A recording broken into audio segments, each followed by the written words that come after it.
going live yet? I just clicked the button. I have a question for you. We might be live. Okay.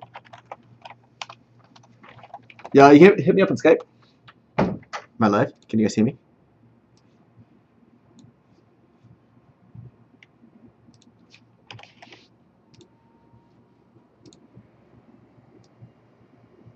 La-di-da.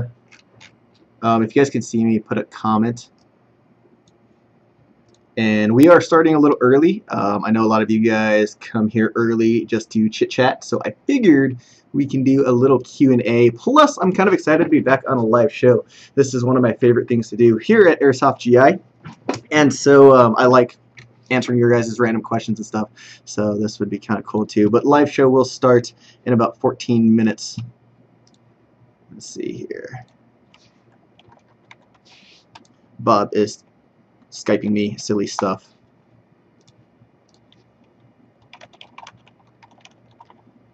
Okay, oh, I see you guys have the comments. Okay, looks like I am live.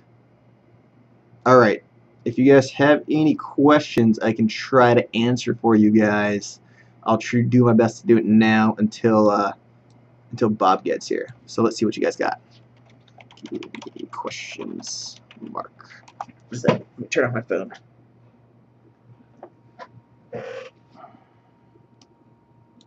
I hope everybody's doing okay today. It is April, what is it, 9th? 8th? 8th?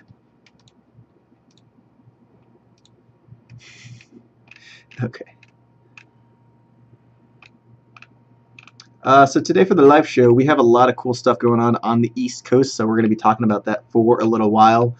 The airsoft industry as a whole, Airsoft GI, we've been on the West Coast for such a long time, but last year we opened up GI Tactical, and we've been doing a lot of cool stuff over there. And we have a sale coming up, and we have some events coming up as well, so we'll be talking about that. I will be going to a couple of those events. I already went to one this year, which was awesome. Bob's going to be there too, so we'll give you more details on that soon. Alright, VFX Rebel, I remember you from last week when I was on the chat. He's asking, what are my thoughts on Fort Ord? For the record, Fort Ord is probably my favorite airsoft field of all time. For shame. It's so much fun, Bob. The reason why I like that field so much is because I feel like there's a very healthy mixture of outdoor play and indoor play. That at that field, I've had like epic sniping moments, crazy firefights, breach and clear, and kick down doors with a pistol and stuff like that. Like I've had all those cool experiences that traditionally, like if I go to Tac City, I may only have the close-up experience. If I go out to Operec, most of it was long range, but at Fort Ord, I had like all those experiences at that field, which was really cool. So that's something I definitely really liked. Bob, what do you think on Fort Ord? Let me step in for a second. You mind scooting over a tiny bit? Yes. Here's the updated sheet. Thank you, sir. Okay. I'm really excited for Fort Ord because, unfortunately, I have not had the opportunity to play. It's so much fun. Yeah, I haven't had the opportunity to play there. But I actually taught fencing, archery, and acting, mostly fencing, up in the Monterey Bay area for almost a decade. And you also went to school up there, correct? Yes, I did go to college at Monterey Bay. And that was great because Fort Ord was a minute drive away. That was great. That was really great. So that is one of my greatest regrets of working and living up there for a while, is that I did not get the opportunity, or did not take advantage of the opportunity to play up there. Now hopefully we'll be able to do that sometime soon. I know you desperately want to go back. Yes, so, I'm very excited for that. And it's cool to, it is always nice as far as being a part of the airsoft community. We have the luxury, as opposed to most paintball games, is being able to play at active or formerly active military bases. So that's always nice. Gotcha. So once again, the live show will start in about 10 minutes, but until then, me and Bob will do some Q&A. So we got a question from Michael Bolton. Sorry, headphone users. Just reminds me of Office Space. I should have worked. I was thinking the same thing. Yeah. Office Space fans, or the singer, What is the best CO2 gun? In my opinion, I am a big fan of the Elite Force 1911s. Those are great guns that perform well, kick really hard. They are the hardest kicking 1911s in my opinion. But I do have a special place for, there is a USP CO2 gun that Umerix makes that is only $45. It's non-blowback. It's mostly plastic. But what's cool about that is that it has like a 330 FPS limit, so you can use it at most of the fields. And so I've seen a lot of newer players or people that just want a very reliable but affordable secondary, pick up this USP for $45, and it works well. So, what do you think on CO2 guns? My opinion is going to be similar. For your money, the best CO2 gun you can get, in my opinion, is the Elite Force 1911, and I would go further saying the Elite Force 1911 TAC, which has the lower rail and is two-tone. I've used that at a variety of different fields. Firstly, at Ballahack on the East Coast, and what's great about that gun is obviously it performs better in colder weather than a green gas gun normally would. My favorite part is that it has a mother load of kick on that gun, which is great. But also, I was surprised at the amount of accurate shots I was able to take at long range. I remember the last BB I had in that gun for Timber Spot 4.5. I shot laterally down through some trees, and I just saw this guy get hit in the neck. He's like, ah, and fell over. I was like, got him. So yeah, it's a great gun. I highly suggest it. We also have the 1911 A1 available, which does not have a lower rail, but for those old-style 1911 fans, you're probably going to like that one. Yeah. Yeah, that is one of the only guns that I've shot just for the sake of fun. I remember I took the Blackwater 1911, which is still OEM from the same company. Correct. So the performance is the same, and I was at Hollywood Sports getting footage with it, and I pulled it out, and I was like, bah! I was like, whoa! Bah, bah, bah! There was nobody there. The guy was behind cover, but I was just suppressing him. But it was really fun to shoot. So that's kind of how I feel actually about the RM4 from PTS, and it's just like sometimes when I was playing out with Greg Spartan 1117 GW, and he lent me the RM4 from PTS. I remember just thinking, like, man, or Greg was telling me, he's like, Bob, you're out of range. I was like, Greg, I don't care. And I was just shooting. I was like, I'm just gonna empty this mag. It's great. I don't care. So it's a great gun. I really like more recoil on guns, but that's personally how I like to play airsoft. For sure. Yes. All right, next question. This is from Joe Shu. Bob, favorite platform for pistols, 1911, Glocks, etc. What is your favorite platform? You know, it's funny. Someone asked me a question the other night. They were like, how or if you had a unlimited amount of money, what would you get? And I was thinking, I'd probably get the most tricked out 1911 I can get, like an STP or something. And so I'd have to go with the 1911 platform. It just feels comfortable in my hand, and it feels like I've just got a big dose of America I'm waiting to dish out. So yeah, I mean, obviously, next closest will be Glock. I definitely like shooting those pistols on the range, but for my money, 1911. Also, love to have a Sphinx. Those are cool. Thanks, California. That would be great. Yeah, thank you, California. You can't get them in California. I know. Yeah, I would agree. I'm a huge 1911 guy. I've said that a million times. There was a photo that I saw online that's been going around. It's nothing new, but it's like a dream gun in my mind. But it was a photoshopped picture of a 1911 made by Glock. It wasn't real, but it was like if Glock were to make a 1911, what it would look like. And it looked cool. And when I first saw it, I was like, that looks real. I can't wait until Glock comes out with it. And then I read a little bit more down, and it wasn't real at all, at least to my knowledge. But like, Glock is very renowned for just guns that work forever, that will not stop. Their Glock 17 is very iconic. So if they were to make a gun and they make a 1911, that would be really cool. Yeah, I would love to see that. So if you got that photo somewhere, I'd be really curious. Yeah, I'll have to look that up for you. Yeah. All right, we got Garrett Klinge or Klingy. I think it's Klinge, but forgive me if I mispronounced it. What are your thoughts on multicam black? Why don't you go first, Daniel? I like it. I think it's really cool. I haven't had a chance to do research and see how effective it is in, well, I guess a darker environment and stuff like that, or what it was specifically designed for. But I'm a fan of multicam. I got multicam a little while ago, and I think the black would be really cool. I kind of want to do. We were talking about maybe doing like a tactical gearheads of a multicam black loadout, because there's always tan or OD or ATAX and all those other cool camos. But like, what about just straight black? So instead of just like black tack pants and black shirt, what if it's multicam black with black tactical gear, and you're like ninja assassin operator status? Like, I actually did do a black loadout about, I think it was 4 to 5 months ago. I think I did 2 of them, but yeah, it is rare that we do them. But actually, point of fact, Bill from purchasing generally always wears full black loadouts or tan pants and black tops, just because he can't. He told me he didn't have a lot of money to spend. So he does a contractor loadout because it saves money and also makes him look cool. So that works. Yep. Sorry, didn't mean to interrupt. You were talking about multicam black. No, that's cool. Yeah. What are your thoughts on it? Well, basically, it's interesting because there's a school of thought which I subscribe to that if you wear all black in a night environment, you actually are going to stand out, because even though it is dark and may not be completely dark enough, and that black camo will stand out in difference to your surroundings. So the multicam black will essentially, if you do wear multicam in a night environment, it will work better than straight black camo because you won't stand out as much. But the multicam black basically gets the middle ground of both of those, and in my opinion, is probably going to work better in a night environment or even a night woodland environment than black or just multicam would. Also, I think it looks awesome. So I would love to take some of that out. I don't have it on my list of stuff to purchase right now because I've got a few more things that just came in Airsoft GI that I want to buy first. Yeah, shoot. You know, I got to buy some more camo because I got to make a ghillie suit. So I may have to put the multicam black off for a little bit. But if I had more money, I would get that multicam black right now. I want to get a multicam black hat because it looks awesome. Yeah, for sure. Yeah. All right, next question, and we'll start the live show in just a few minutes. This is from Nick. He's looking for a shout out for Team Honey Badger. So shout out. Team Honey Badger. Oh man, I'm mangled that. Team Honey Badger. Shout out approved. Very cool. DGAF. This one is from King N17. I remember you from last week as well. What is the difference between the Apex M4 and the Mark 13 Mod 5? So the Apex M4s, there are 5 different models from the Apex M4s.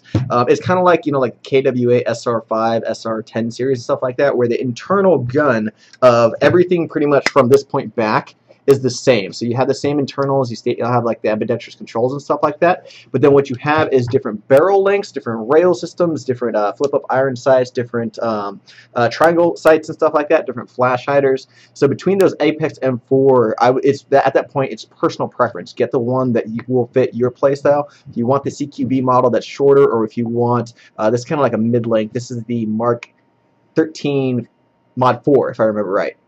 Yes. So just get the one that you like, but everything else internally and back is exactly the same. So don't stress it too much. I gotta say, I mean, the Apex M4s are really good, both externally and internally. Mm-hmm. I also do like the cool stamps they put on the right and left side, especially the one on the left. It reminds me of something that I hold very near and dear to my heart.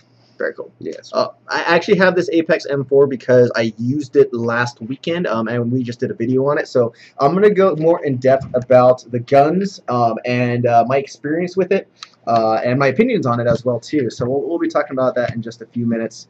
Let's see if I can't see what time it is. It's right there. So we got 2 minutes. Egg salad. So any quick questions? Oh, Michael Bolton found the Glock 1911. Link me on my. If you guys don't know, I'm on Facebook a lot just for work and stuff. It's Airsoft GI space damn. So add me on there, and Michael Bolton, if you can find me, send me a link to that Glock 1911.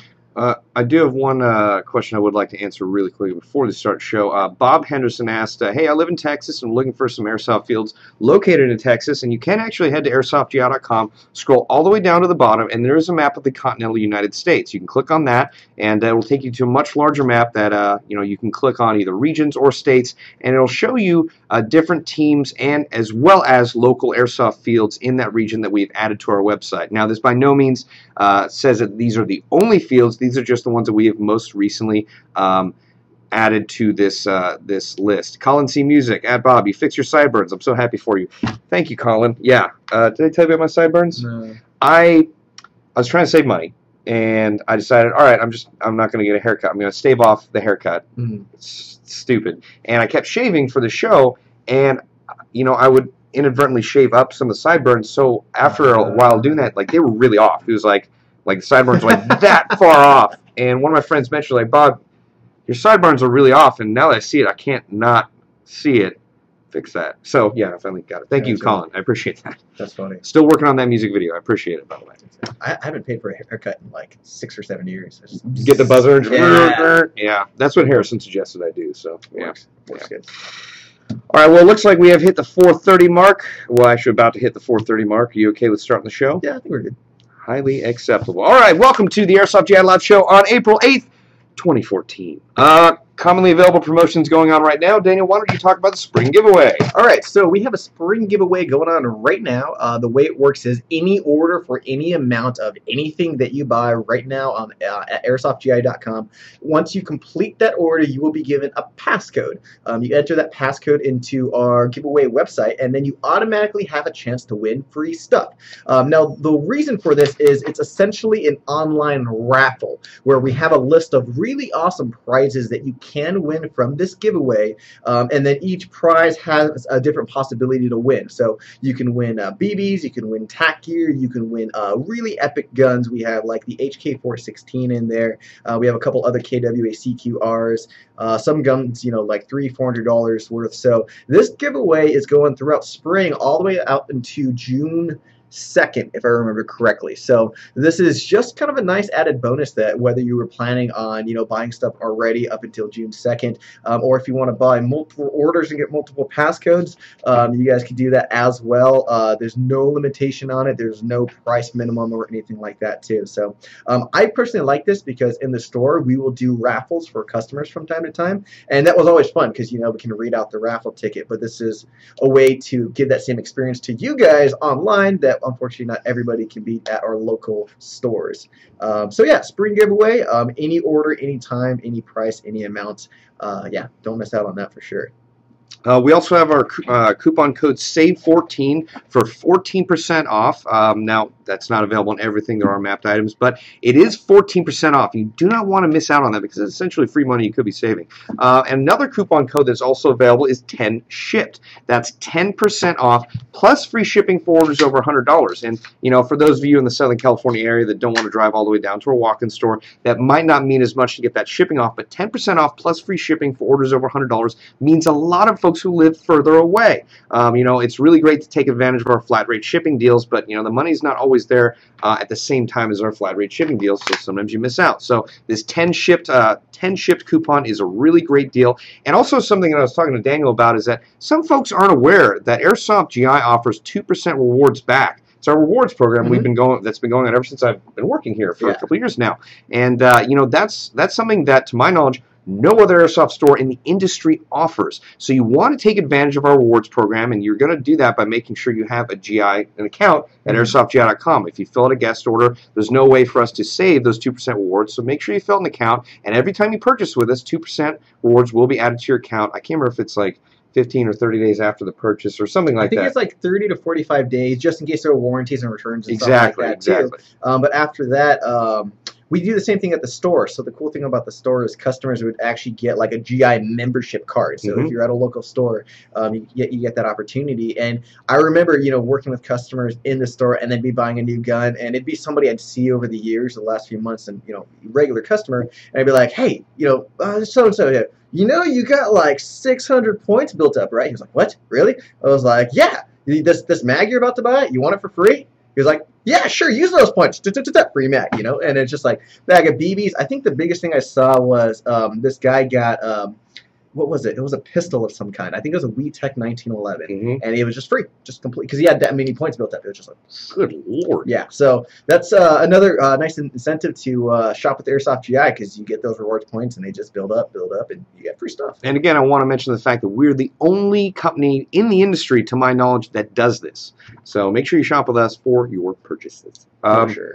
All right, next up we have our CQR magazine. We have our CQR packages. We have a variety of packages for KWA CQRs currently available on our website. And what's great about KWA CQRs is that they are an optimal gun for entry-level purchasing if you can afford to spend the extra money. Obviously, you know, Lancer Tacticals or combat machines are really great if you're on a really tight budget. But if you can afford to spend a little bit extra, a KWA CQR is where you want to start out, or you can go to our G4s, or if you have more money, our FMG4s.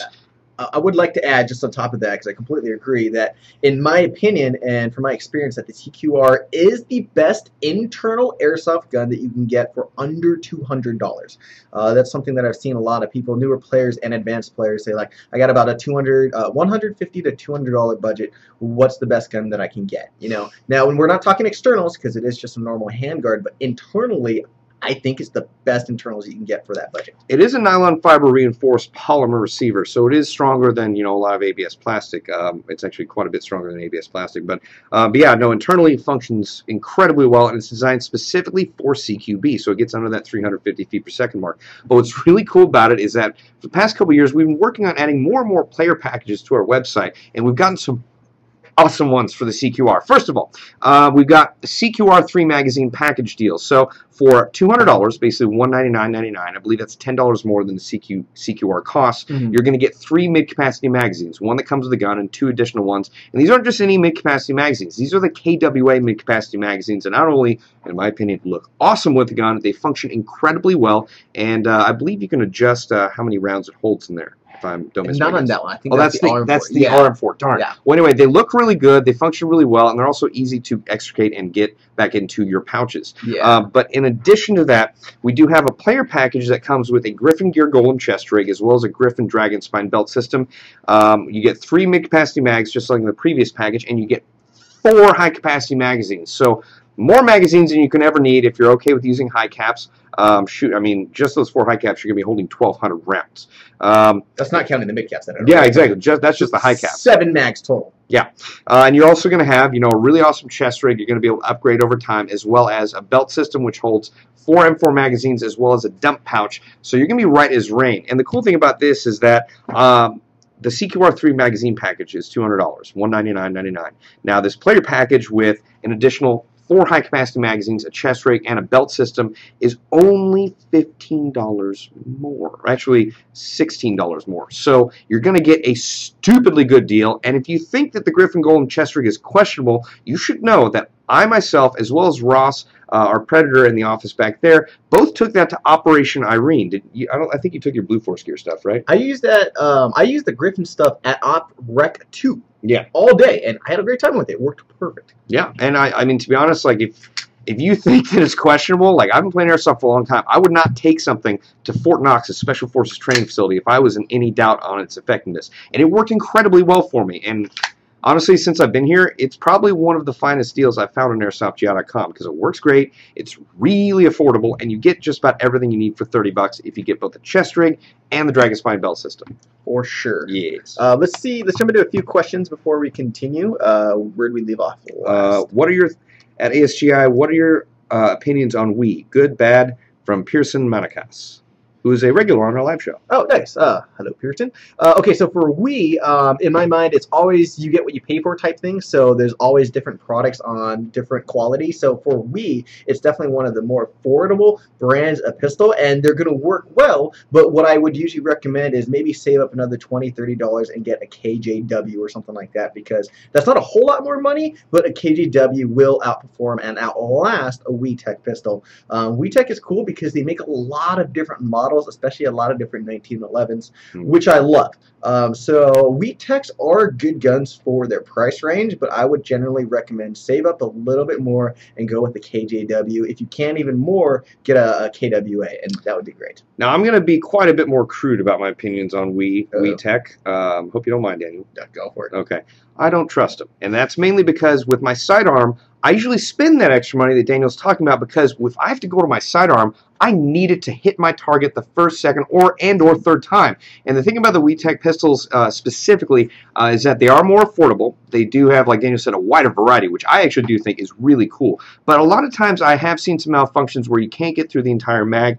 But, that does come, with the price that you get. You do get, you get what you pay for. But the thing is, there are folks that swear by Wii Tech pistols, and I have actually seen Wii Tech pistols perform admirably in different circumstances, but just in times where I've needed them to perform. Sometimes they don't perform up to the level that I'm accustomed with, but that's also because I almost always use Elite Force 1911s and KWA gas pistols, which you pay quite a bit more for. But KGW pistols are also a really good option as well. Now, Wii Tech gas blowback rifles, I have heard you do have to do some internal upgrades after the fact to make them comparable to LM4s, but I love my LM4, so yeah. Very cool. All right, we'll take one more question really quick. I think this one's right up your alley, Bob. This is from VFX Rebel. Thoughts on the KMP9? That's actually thoughts on the KMP9R. That's the railed version? Yes. You're mistaken, Deep. I prefer the original KMP9 just because I find the foregrip is quite a bit more comfortable than some of the rail grips that you could put on there. But the rail up front is pretty awesome in that you can add, an MOE grip or whatever vertical foregrip that you would prefer, or you could add, a laser, or flashlight, or whatever else. But you do have the side rail mounts, on the side. So I prefer the one with the vertical hand grip. I am really excited that they are undiscontinuing a lot of the different colors, including, I believe, the Ranger Green version that I purchased. Did you hear about that? They're coming back. No, I didn't know that. Yeah. So that's kind of cool because, yeah, they're great guns. For sure. Yep. For sure. Okay, so next we got, this is not new, but this is something that I still like.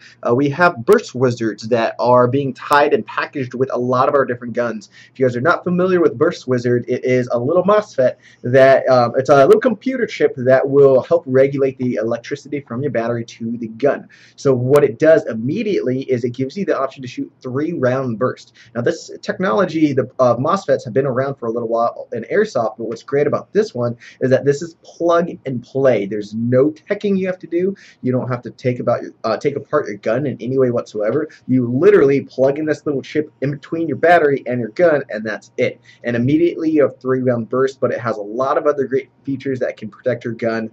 There's a lot of cool stuff. We've done a lot of videos on it.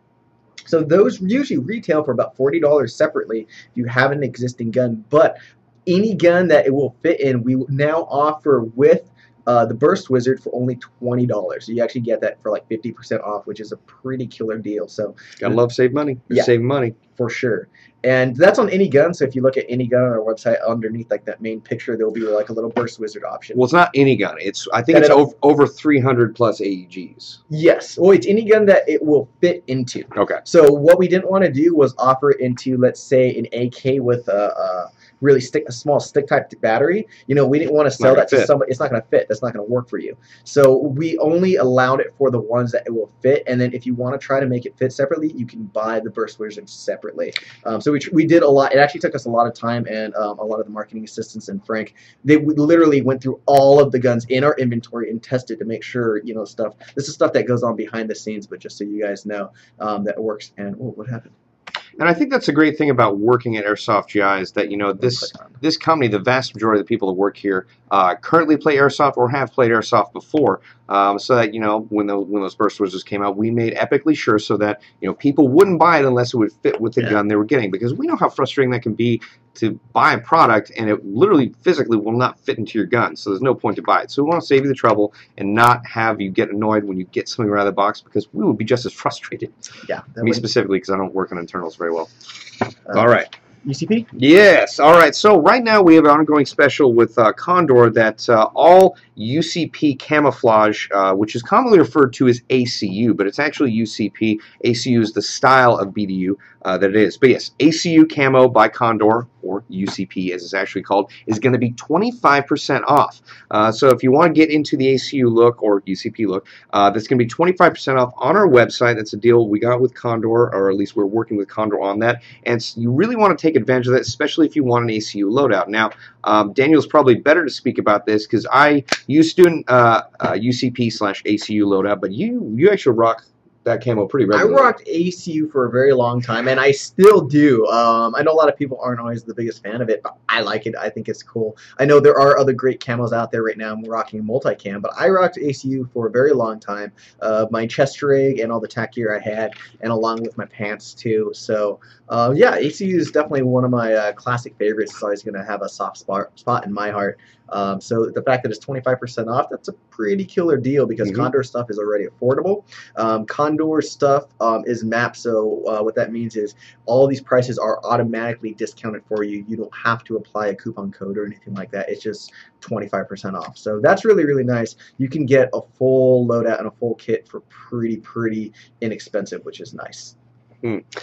All right, next up we had some mystery boxes that recently went live. These are the Ultimate 2.0 Battlestar mystery boxes, and the grand prize in this is an RWA MG34, which I believe is valued at, I think it's $1,500 or $1,554. $1,550, yeah. Yes, which is pretty awesome. And the mystery box is going for $199.99. You can click on that mystery box, and I believe you can see all the stuff you may or may not win in that mystery box. So check it out. It's really cool. Our mystery boxes are really fun, and it's really cool when we get to make them go live and see them shoot out the door. So yeah, those are really awesome. And then this Ultimate Battlestar mystery box version 2, in my opinion, is one of the better mystery boxes that we have, because the minimum prize that you're going to win is one of those KWA CQRs. So worst case scenario, you get a KWA CQR with 2 extra mags, and you just break even for $199. That's killer. Best case scenario, you get a VFC 417, a VFC 416, the RWA MG34, Magpul PTS Masada, which is one of my personal favorites. Yes, you do like that gun. Yeah, I don't like that gun a lot. I don't too much. I have it by my desk, so when I'm like, you have a lot of guns by your desk. I do. I'm I just super like jelly. play with them all the time, and I just like I got a gun rack. Maybe I'll show you guys. I've got a 2x4 by my desk. That's not fun. It's not the same. It's not the same. What's the FPS on that? It's an assault 2x4. Does it have a good rate of fire? Well, no, it's got an LE stock. It's got a pistol grip, so it's about to be outlawed. So, yes. All right. So we also have some other stuff coming up on the East Coast. We've got our GI Tactical anniversary sale. It's just about been a year since we opened up GI Tactical. Our staff there is excellent. We've got an F. Chu or Frank Chu approved tech out there. We've also got a GI Tactical Ed as well as Commander Chaos out there who are working that store like champions. Now our GI Tactical anniversary sale is going to be on April 19th from 9 a.m. to 5 p.m. and the location is 100A 100A North Providence Road, North Chesterfield, Virginia. So once again, 100A North Providence Road, North Chesterfield, Virginia, 23235. So it's going to be great. We're going to have booths from, I believe, Die Precision. We're also going to have a booth from Polar Star, Valken, as well as Z-Shot. We're going to have goodie bags, or gift bags, as I refer to them. And we're also going to have 21.5% off select items in the store. And in addition to that, there's going to be a huge raffle where when you show up to the sale, you're going to get 1 ticket per household. But for every $100 you spend in our walk-in store, especially using that 21.5% off discount, you're going to get an additional ticket. So you spend $100, you get an additional ticket, 200, 2 tickets, 300, 3 tickets, and so on. And the prizes in those raffles include prizes from companies such as G&G, Action Sport Games, also known as ASG, AIM Sports, True Spec, American Milsim, Blade Tech, Condor Outdoor, Lancer Tactical, Jag Precision, Echo One, LBX Tactical, NC Star, Palco Sports, Polar Star, Revision Eyewear, Save Face, Umarex USA / Elite Force, Vulcan, and Z-Shot, to name quite a few of them. So it's really cool. You should really take advantage of this GI Tactical sale. And not only that, but I will be out there too to say hi and be present for the sale. It's going to be really fun. It's going to be a great day. I'm just hanging out in GI Tactical. I may pick up a few things just because I will be playing there in the near future, so I might as well pick them up and leave them out there for when I come back. Now, do you want to talk about the True Tournament? I want to talk about the raffle prizes a little bit. Talk about the raffle prizes. So the raffle prizes is going to be really cool. A lot of our sponsors and vendors have been very gracious. There's actually going to be thousands of dollars worth of raffle prizes. One of my favorite things that I just found out was that American Milsim is providing entry to one of their events for free. I think that's a really cool raffle prizes because, there's going to be tons of guns. Our techs are actually going to make a custom gun as well, which is going to be really sweet. That just happened, so that's you guys are the first to know.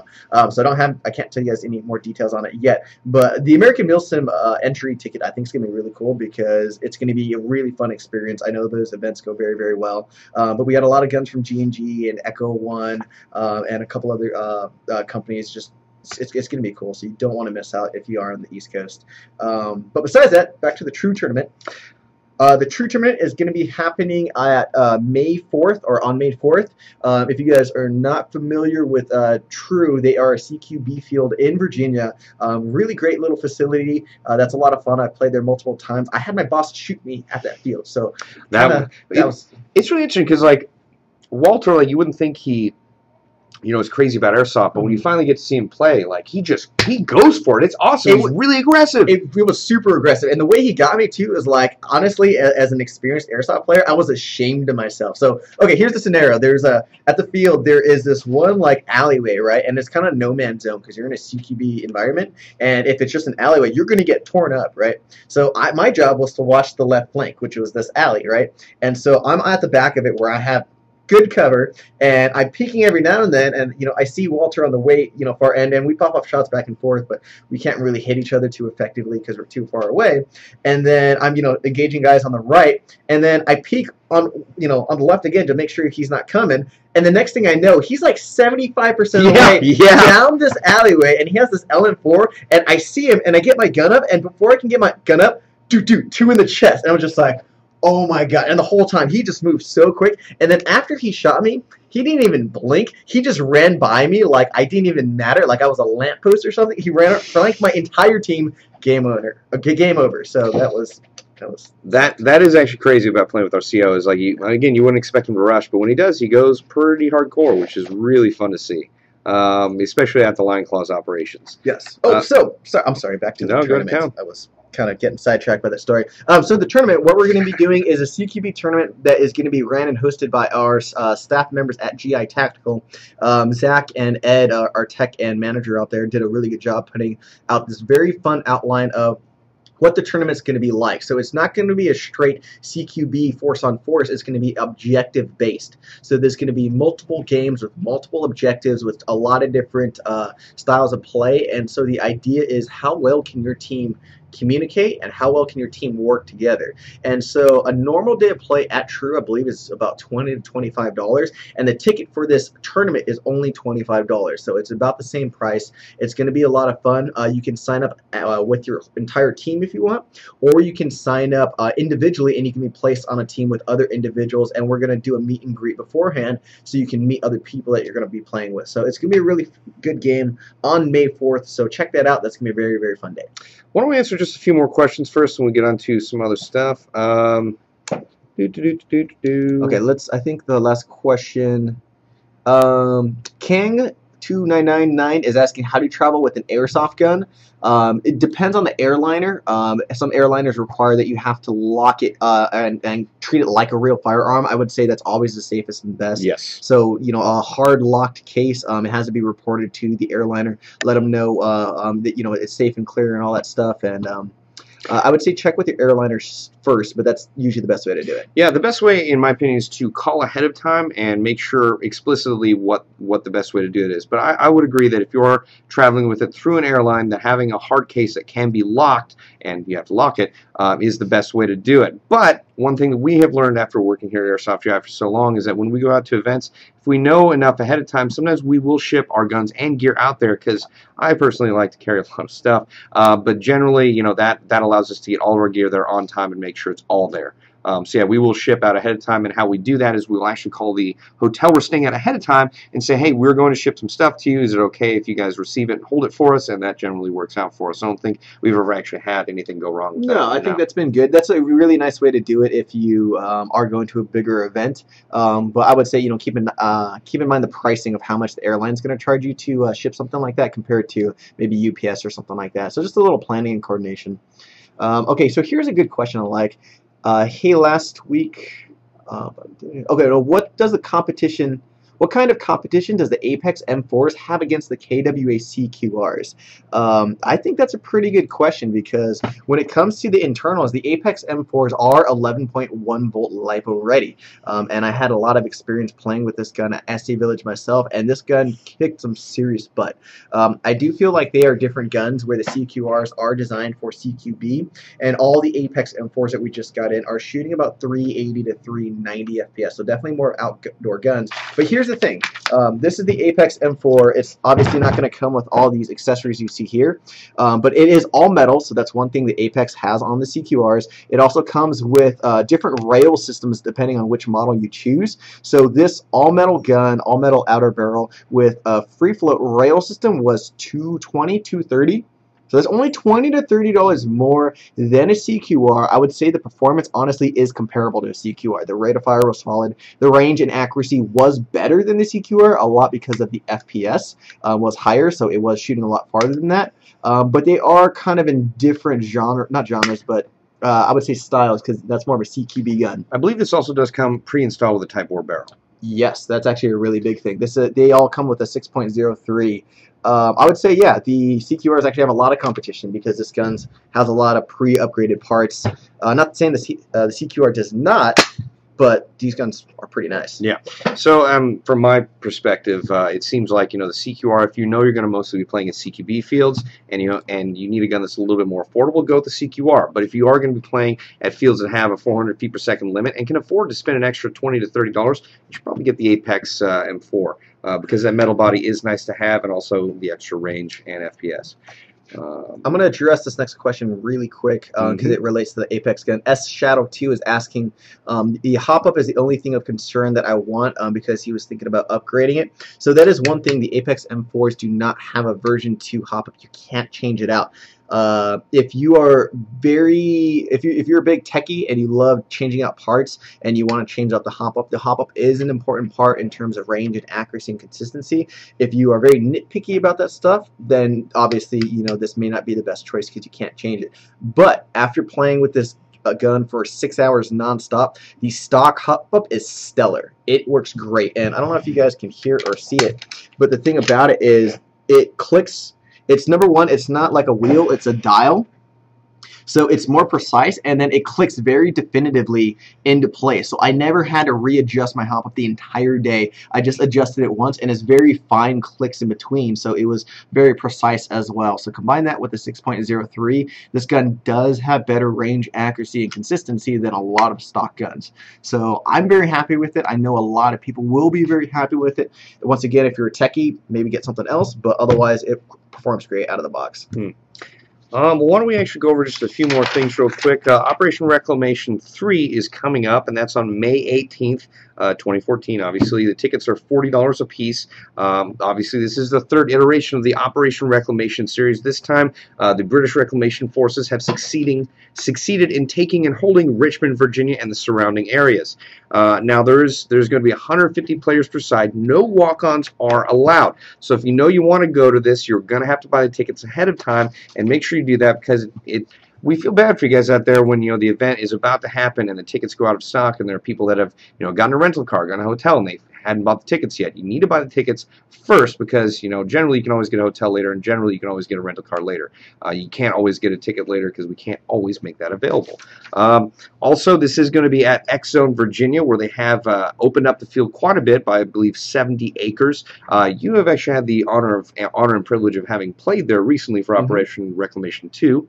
Your thoughts? It was awesome. It was a lot of fun. Very heavy, dense woods. And the thing I keep saying is these woods are very challenging because it's not like big trees that you can just hide behind.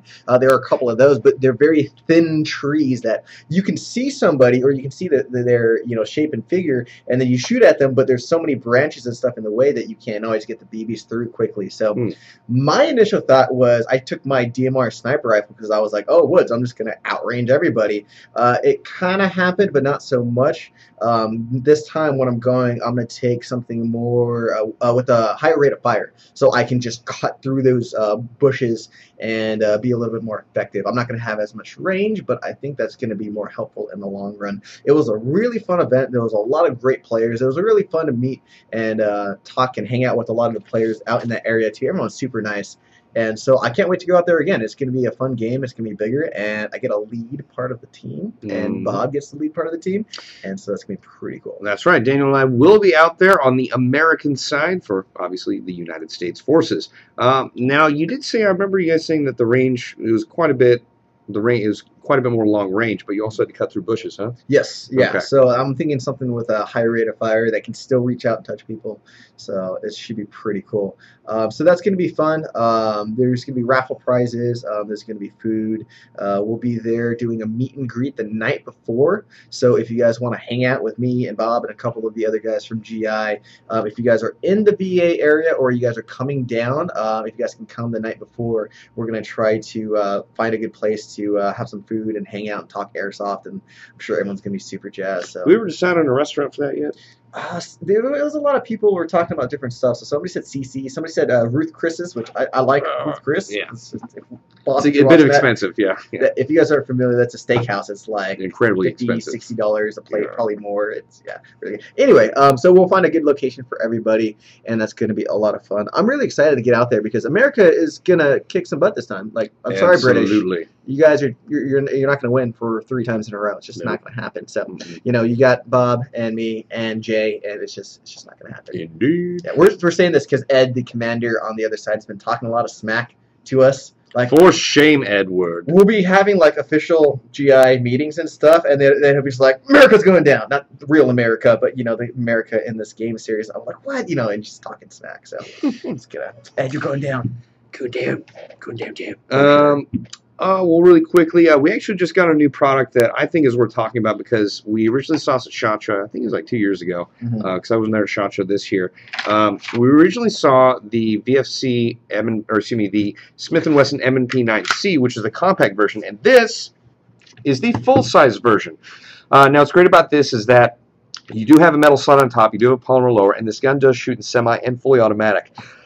And if I remember correctly, the M&P 9C actually fired at a rate of fire of 13 rounds per second, which, since it had a 12-round capacity, emptied its mag in less than a second. So this holds, I believe, I think it was like 22 rounds? 23 or 24. 23, 24. So essentially you can empty this gun in about 1.8 seconds, which is really cool in full auto. It feels awesome. And also the M&P is a great gun, and the fact that it has Smith & Wesson trademarks is a plus for me. I really like having trademarks on a gun, and also this feels really awesome. So I highly suggest checking this out. It's available on our website for, let's see, $159.99. It shoots between 300 feet per second and 310 feet per second, making it perfect for CQB, indoor CQB, or fields with a 350 feet per second limit. Do you have any thoughts on this gun?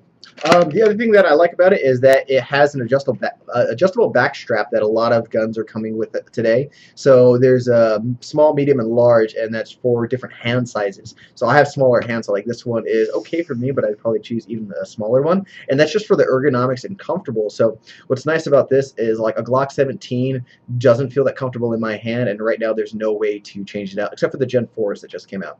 But a lot of newer pistols that are coming out are coming with different back straps, because they understand people have different hand sizes. So this pistol could essentially work for almost anybody, because you can change that out and make sure it fits for you.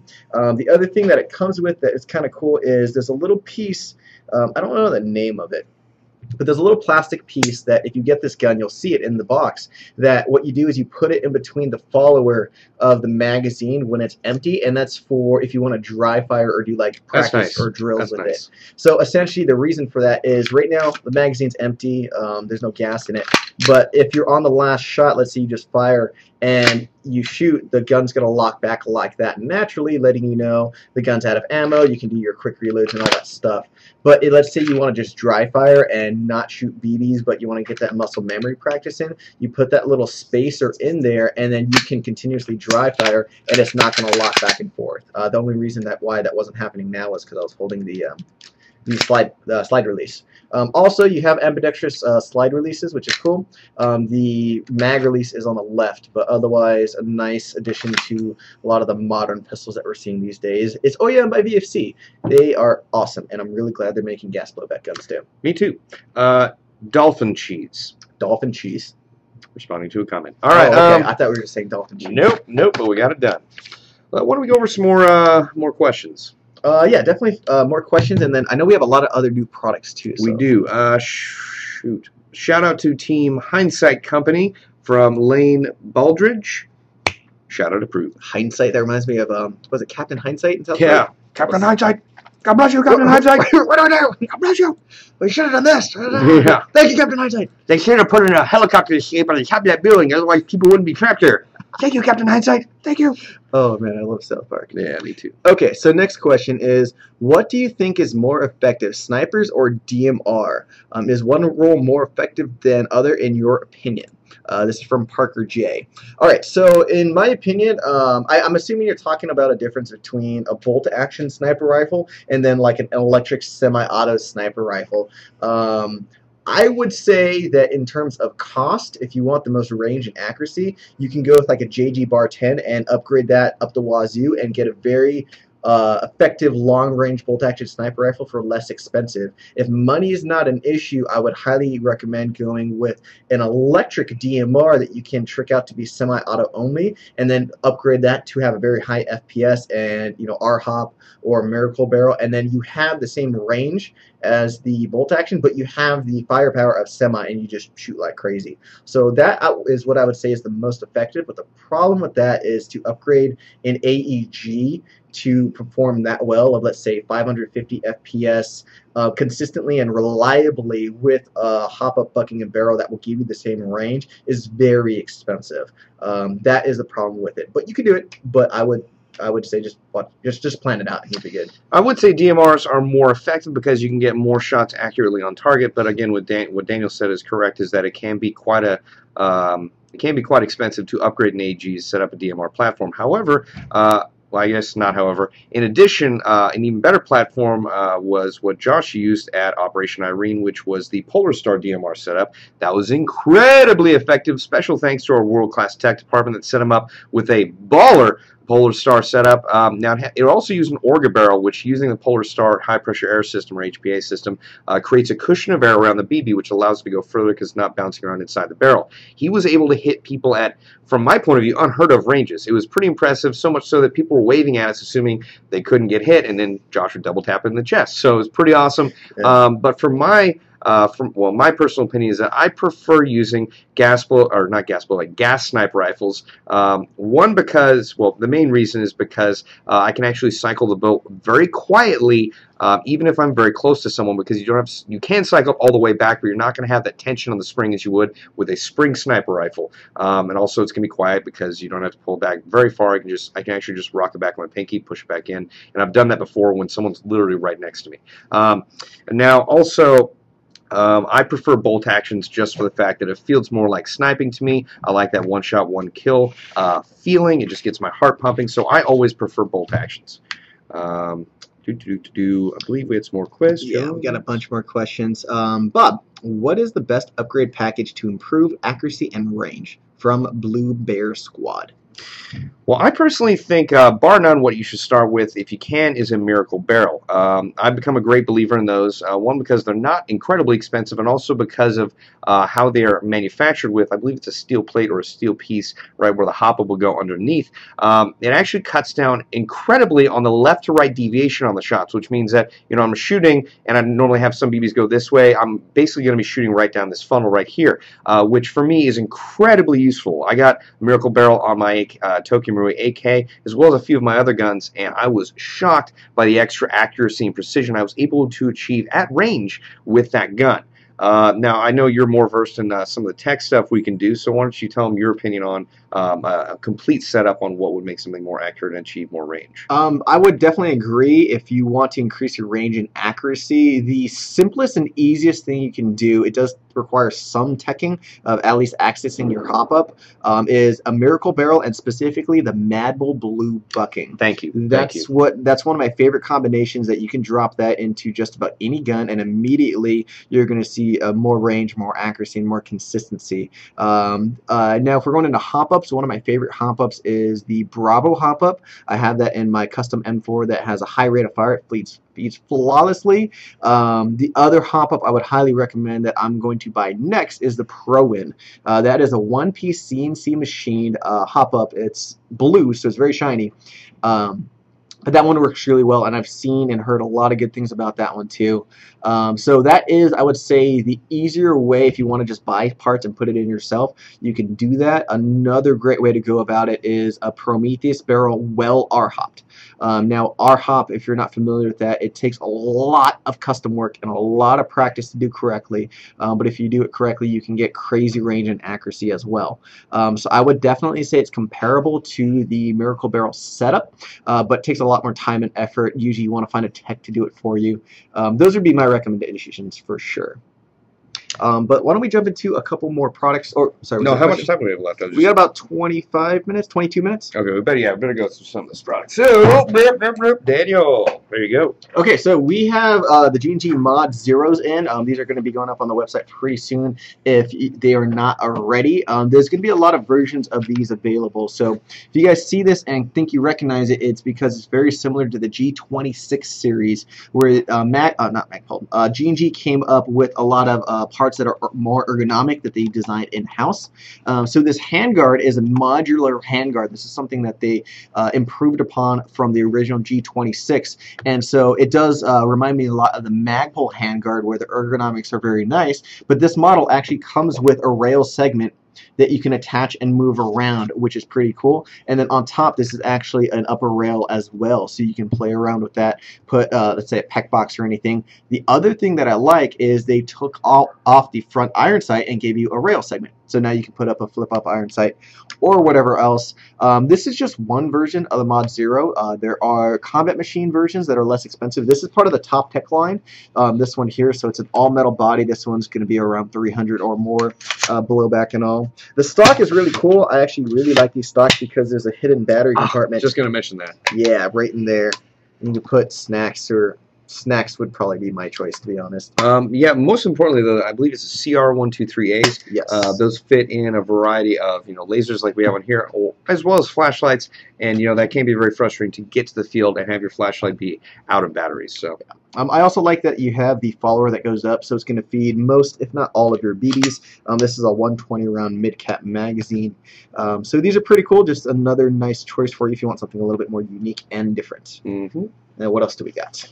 We got these two in our barrel. Okay, so these are new barrels from Prometheus. Let me make sure I get the name right. The Delta Strike barrels. So I've been reading a lot of stuff about these online, and I really want to test them out myself because I'm hearing people talk about them in terms of the Miracle barrel. They're trying to compare it. So time's going to tell, and we're going to do our own testing to see if it is true, if it does come up to the performance of a Miracle barrel.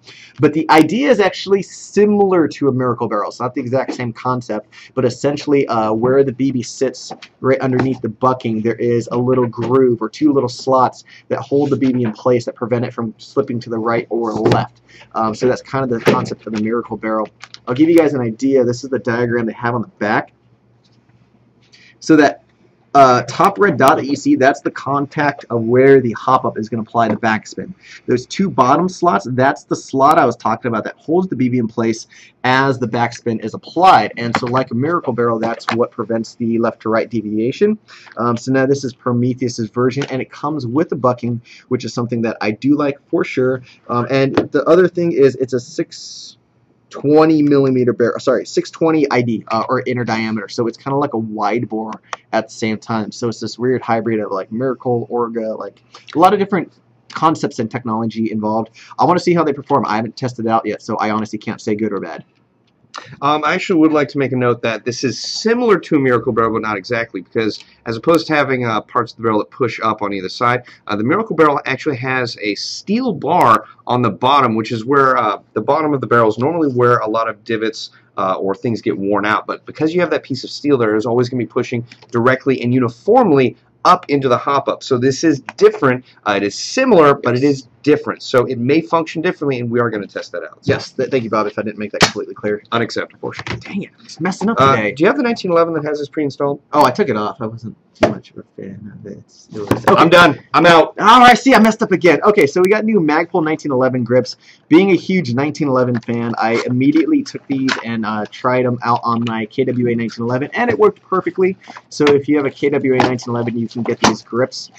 These grips are pretty cool. They're not going to be too expensive, but made out of the expected polymer that you have come to see from Magpul. All of these grips are actually the really small Magpul logos. Let me get that. Lighting on it. There you go. Cool. Oh, we got to do it over here. There's a lot of different colors.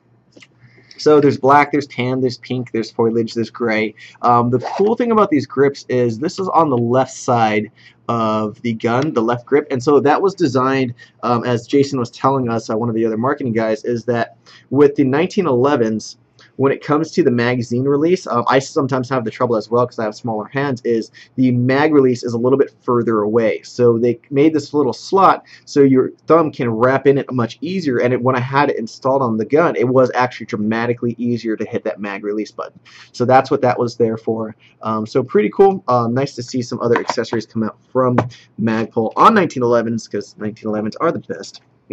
Around, nothing's gonna get you down. Okay, this is a Knights Armament Airsoft URX 3.1 rail. I know you have a lot of thoughts about these URX 1 rails, but I'll take care of this here. Yeah, these are definitely some of the newer rails that have been coming out from Knights Armament. This is a fully licensed product. I've been seeing these on a lot of different real steel guns and airsoft guns, so this is just an aftermarket rail that you can put on your own airsoft gun. So this is nice because it's lighter weight, and then you have the rail segments where you need it, so you can buy that aftermarket, and then you have the bare essentials, the top for the rail systems, and then you have some of the sides and on the bottom as well.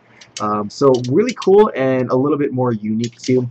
Also, if you're not planning on using a lot of accessories, it's a little bit more comfortable here too. You don't have to get rail covers immediately, which will save you a few bucks. It's not going to cut into your hand or anything like that. These are very comfortable and definitely in fashion right about now. Yeah. Now, further on, we do have, I believe, this is the ACP, the Action Combat Pistol. This is a newer version of it, obviously much longer. I really do like the sights on it. It looks really aggressive. You might say it'd be compensating, but it is actually it does feel really good. And this is, let me just double check. I'm pretty sure this is a CO2 pistol. Yeah, it's a CO2 pistol. So it's really nice to have more options for CO2 pistols on the airsoft market because, again, 12-gram CO2 cartridges are vastly more available in the United States as opposed to green gas. And also green gas can be more expensive in some areas than CO2, and CO2 can work in colder climates than green gas can. But Daniel, your thoughts on this gun? This gun reminds me, when we went to Texas, we had a chance to stop by Umarex in Arkansas. So they make the PPQ, and Cliff, our rep out there, was very, very kind. They have an indoor firing range, like a real steel indoor firing range, which is awesome. And they had a 6-inch PPQ or 5-inch PPQ, which was awesome. This gun reminds me of it because you have the longer slide, and it just looks really awesome. I like the rail at the bottom, and the CO2, like Bob said, is a really good point. Did you mention the iron sights? You know, I just mentioned that, I think I mentioned that they had glow sights, but go for it. Okay, so these iron sights, I think, are some of the coolest iron sights. I'm going to try not to muzzle flash us, but if you guys look at that, you have green in the rear and red in the back. And I really like that because just, you know, aiming it around here in the offices and stuff like that, you know, you can clearly see the difference. So I like seeing the two different iron sights. It makes it stand out a lot more, and I feel like it was easier to identify which sight was which and how to line them up. This gun feels incredibly solid, too, and I really like that. So. Yeah. Yeah, pretty cool. Make sure to look for it on airsoftgi.com, especially if you're on the market for CO2 pistols. Yeah, for sure. The grip, I would say, reminds me of very similar to like a G17 style grip or like a KWA ATP. But not exact, obviously. Not exact, but it's reference, or I'm using it as a reference to remind you guys of that. So the other thing I want to talk about too, as we touch base on a little bit, is the new Apex guns. I just had a chance to use this on the field all day Saturday at SC Village, and I liked it a lot. It was a lot of fun. Just check it. Okay, sorry. God. So with these Apex guns, if you guys are not familiar, most of them come in at about $220, $230. They are all metal, but they have a lot of pre-upgraded parts. So the most noticeable thing is it has a dial-style hop-up, which is a lot more consistent, and it has a 6.03 Type bore barrel already installed. I believe it's no, actually, I don't know the material. I won't say something if I don't know it, but it was a lot more accurate and a lot more consistent than a lot of stock guns that I fired. And I fired a lot of stock guns over the last 3 years working here. It has a high torque motor that is rated up to an M130 spring, and it also has 9mm bearings. So that's something that for a long time we've only seen in KWA guns, but the fact that it has 9mm bearings works really well. The other thing that's really saved me is it has ambidextrous magazine release. So there's that on the right. There's that on the left as well, so that was really helpful. The other fact that I liked that was really fun, that I honestly thought it was going to annoy me at first, but I ended up enjoying, was the mechanical blowback. Yeah. Every time you fire, this is gonna, you know, jump back and forth, and it makes a loud clacking sound because this is like metal on metal, so you hear it, and you get more feedback when you fire the gun. And because of the high torque motor, it was very snappy. But there were times when it was just like, just like, you know, shooting nonstop, and it was a fun experience compared to, you know, my gun that was as lightweight as possible. This gun has a good amount of heft to it, so that was fun. I ran an 11.1 20C dump rifle through it all day. I ran through 2 batteries because I went through them so quickly. But I would definitely recommend these guns, mainly because the price is very affordable. When I first saw these guns, I was like, that's easily $300 to $400, and they're not, and I really like that. And then moving on to the accessories, I want to touch on this just a little bit. These are Manta rail covers. We've been getting a lot of questions on these. These rail covers were designed to really help not consolidate, but hold the heat, or protect you from the heat from firing real steel guns. So they are, I believe, issued to Marines that use the M27s, correct? They are issued with the M27 IAR, and they were not completely designed to to work with the heat, but that is their major function. There are a lot of barrel covers and as well as actual suppressor covers that is their specific design. But this thing, the first product that came out with, was designed to comfortably mount a pressure switch that otherwise does not have a mounting bracket. So this is the first product they originally came out with. It does actually prevent some of the heat from going through to your skin, but that is actually how I became familiar with Mantas. I used one of their pressure switch concealment rail covers for, it's been about 2 years now, and it functions amazingly. You can put it just on about any rail and it works wonderfully. You can even put multiple pressure pads in there as long as you don't go too overboard, because I actually use that with 3 different laser sights, all pressed together. Very cool. I didn't know that. So the other thing that's really cool is the wire management. Now that's something that I didn't really think about, that with pressure switches and flashlights and lasers for the longest time I would use zip ties or electrical tape, or I would just tuck them in the rails so that they're out of the way. But what these pieces are here and a lot of the rail covers, if you look there, you see that slot that goes from left and right, and then even the little cut right there, that is designed to hold the wires in place so you can manage them and they're not going to move and they're going to stay securely in place. So you can see how I have that wrapped back and around, and then it goes back to the pressure switch. And this pressure switch is a normal pressure switch, and then what I like about this as well is this should be generally universal, because, let's see if I can show this here. This right here is just a slot, and it's kind of elastic so you can see me stretch it, and the pressure switch is just sitting back in there, and then all it is, you just press the light on top of it, and it's super natural, super comfortable. The same thing with the grip here. There's a little, let's see if I turn that around. There's a slot in here. I want to get one of those. Switch. I really like that. I need to get one of those. Yeah. And so, I mean, there's so many times that on my grip right now, I have a little piece of Velcro on that, and same thing on the pressure switch, but the Velcro doesn't always stay. So if you have this, like, you can put this and you can twist this around, and then right here in that straight slot, you just squeeze, pressure switch, light on, or laser, or whatever. Good to go. So yeah, these guns are really, really cool, mainly because they're pretty affordable considering everything that you get with it. All metal body, all metal rail system, a lot of pre-upgraded parts, including the tight bore barrel and the hop-up unit, which in my opinion is probably the most important. All right, how are we doing on time? We got about 8 to 9 minutes left. Why don't we answer a few more questions? Mark, if you're still watching, we probably could use a few more, but we got some right there. Yeah. So where did we last leave off? From Bluebird Squad right above that. Yeah. Okay, so the question is from David Gallo. What would you upgrade in a PTS RM4 CQB? That one's kind of hard because I don't know of a lot of upgrade parts available for that gun because it has its own kinetic feedback system, the KFS. So I honestly don't know what is upgradable. I can't remember the proprietary parts or how many there are in there, but I would probably put a Miracle Barrel in there if I could. Miracle Barrel, and then I would upgrade external parts. That's what I would do. I really like, because it's originally manufactured by KWA. I think a lot of KWAs out of the box are pretty darn awesome, especially their lineup of gas guns. But the RM4 is no exception to that, and I've recently had the chance to take it out on the field with Spartan 1117 GW. That's Greg Wong, and I love the hell out of it. So yeah, the only thing I can think of that I would spend my money on is probably a Miracle Barrel and external accessories. But that's me, to each their own. So gotcha.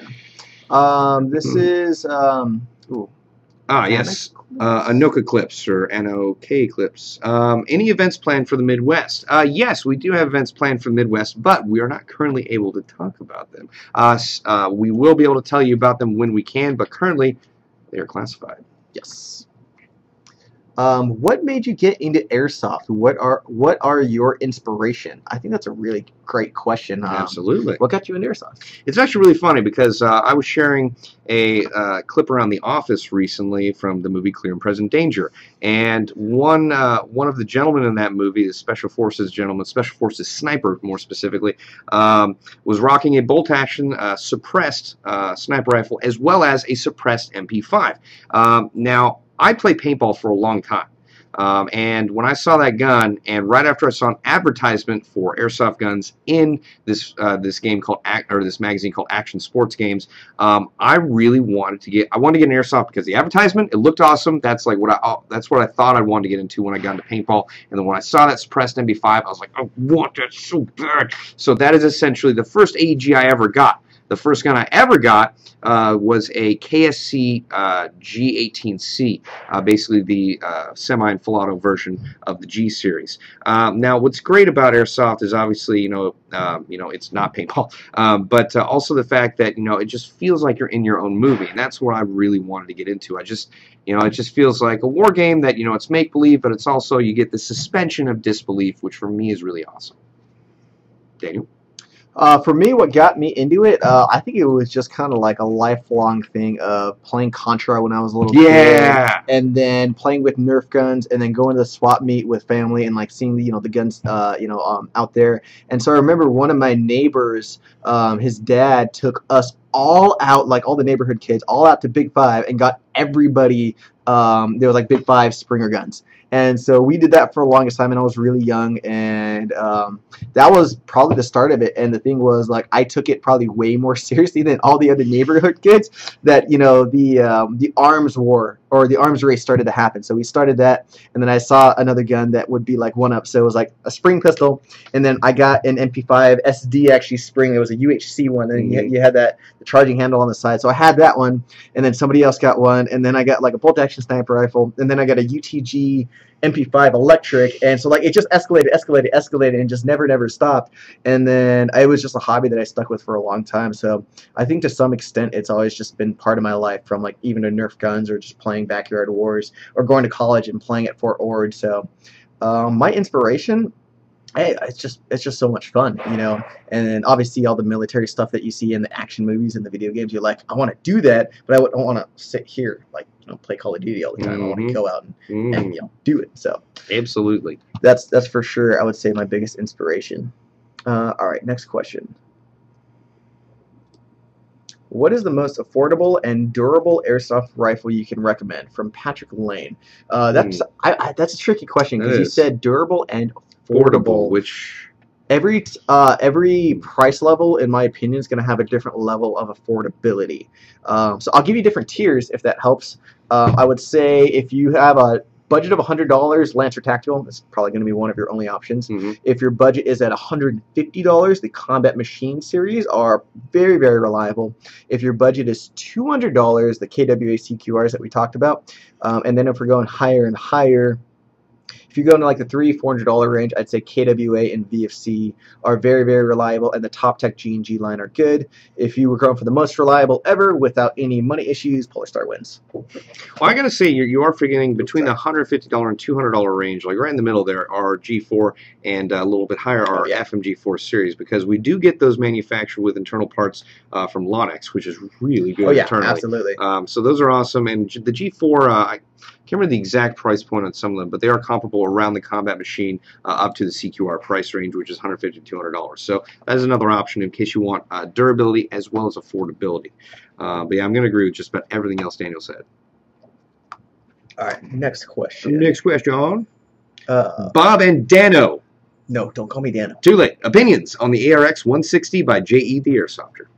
Now, I'm going to go first since Daniel's going to have more actual opinions on it, since he's actually been able to use it. I've test fired it out here in the back lot and the range here at airsoftgi.com, and shockingly, I had the same opinions as I'm sure a lot of you out there did. Is that, man, it looks a little weird.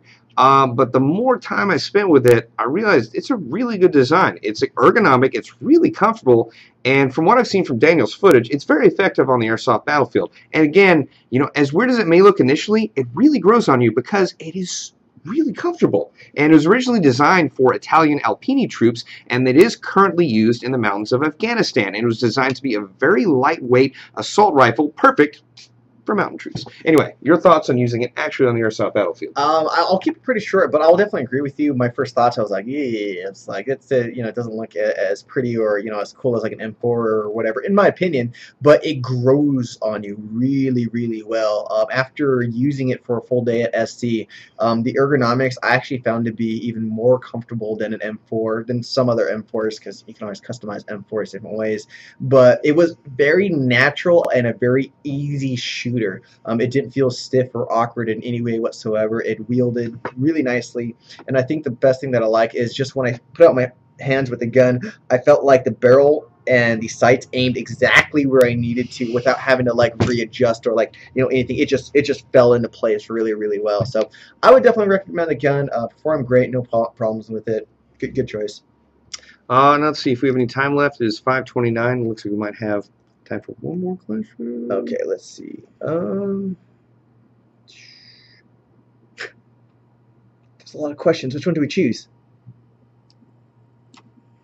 That's a pretty good question. New Tim guy, how do you style your hair? From Patrick H. I assume he's referring to you. I wake up about 2.5 hours before I have to do anything, and this actually takes a lot of prep. There's gel involved, and I have the stylist come in. I gotta look at the mirror for about 30 minutes or so. Gotta trim it. It's a lot of work. So just so we're clear, I'm going to put an asterisk on the end of that. He is full of crap. He doesn't do anything to his hair in the morning. Correct? yes, very excellent. Okay, I believe that's going to do it for this live show on April 8th, 2014. Thank you guys so much for showing up. We appreciate you guys sticking here for most of it, if not all of it, and make sure to check it out in case there are parts of this live show that you want to hear the answers to again. You can always rewatch this once this goes live later on YouTube, because I know it does take a little bit of time to, I guess, render and whatnot. Anyway, thank you guys again for joining us. I'm Bob the X-Man Hildebrand, and this is Daniel from Marketing. Bye-bye. Bye-bye, guys. Bye, guys.